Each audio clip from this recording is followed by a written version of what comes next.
सालों से बिहार में माननीय श्री नीतीश कुमार जी की सरकार चल रही है, तब से मैं काफ़ी करीबी से मैं जुड़ करके काम भी किया और चीज़ों को देखता हूँ। मैं मुसहर के संदर्भ में बात रखना चाहूँगा। हालांकि वो रिटर्न रिपोर्ट अभी आपके सामने नहीं है, लेकिन हम लोग उसको प्रिपेयर कर रहे हैं। लेकिन जैसा कि सर ने कहा कि अभी जो बिहार में विकास के बारे में देश में चर्चा हो रही है, पूरे दुनिया में चर्चा हो रही है, लेकिन विकास का एक दूसरा पहलू भी हम लोग जो देखते हैं कि सभी लोग को मालूम है, सब लोग अखबार टीवी के माध्यम से सब लोग सुनते हैं, जान भी रहे हैं कि वहाँ पे बहुत आधारभूत संरचना में बहुत विकास हुआ है, बदलाव हुआ है, सड़कें बनी है, बिल्डिंगें बनी है, बहुत सारी चीज़ बनी है। लेकिन मुसहर भुइयां कम्युनिटी के बारे में थोड़ा सा ब्रीफ करके मैं आपको बताना चाहता हूँ कि बिहार में जो मुसहर भुइयां जाति है, अनुसूचित जाति का एक बहुत बड़ा हिस्सा, जैसा कि पॉपुलेशन के हिसाब से इसमें दिया गया है। 2023 में जो बिहार सरकार ने जो जाति सर्वेक्षण किया, उसमें करीब एज ए होल मुसहर और भुइयां, क्योंकि हम मुसहर भुइयां इसलिए कह रहे हैं कि बिहार सरकार ने दोनों को अलग अलग काउंट किया है, लेकिन है एक ही, मतलब कुछ क्षेत्र वाइज थोड़ा उनका नाम दिया गया, लेकिन है एक ही। शादी विवाह, रहन सहन, खान पान दोनों सबका सेम है, लेकिन बिहार सरकार ने उसको अलग काउंट किया है। तो 4% है, करीब 52 लाख की आबादी एग्जिस्ट कर रही है, जो अभी ऑन रिकॉर्ड है सर्वेक्षण के अनुसार। इन 52 लाख की आबादी में विकास पुरुष नीतीश जी जब बने 2007-8 में, उन्होंने महादलित कॉन्सेप्ट लाया और महादलित आयोग बनाया।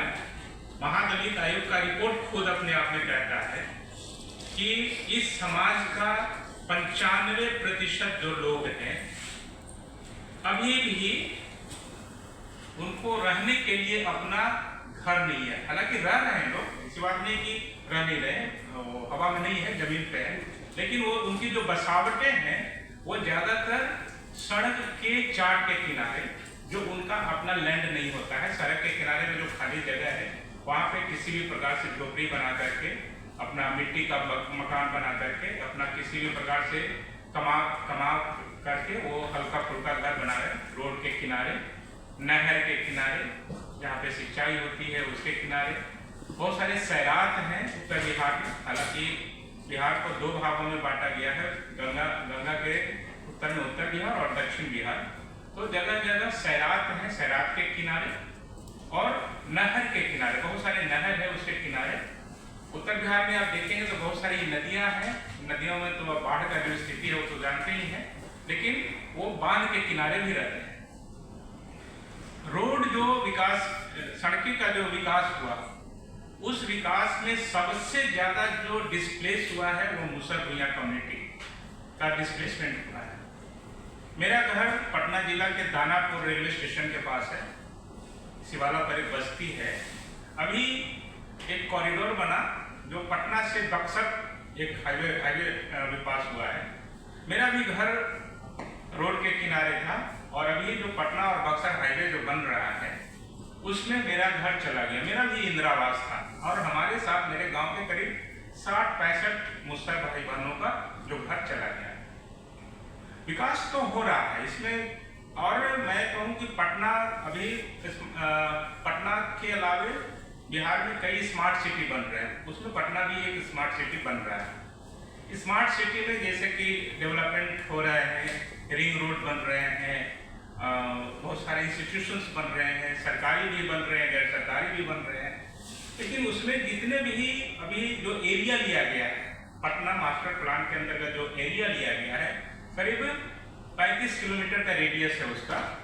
35 किलोमीटर के रेडियस में करीब 2 लाख मुसहर परिवार हैं जो इसकी चपेट में आने वाले हैं।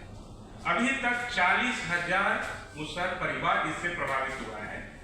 जैसे कि मेरा एक गांव है शिवाला, वैसे ही पटना टाउन के अंतर्गत पिछले 5 से 7 सालों में करीब 40,000 की आबादी जो है उसको बिना कोई पुनर्वास किए हुए उनके घरों को तोड़ दिया गया।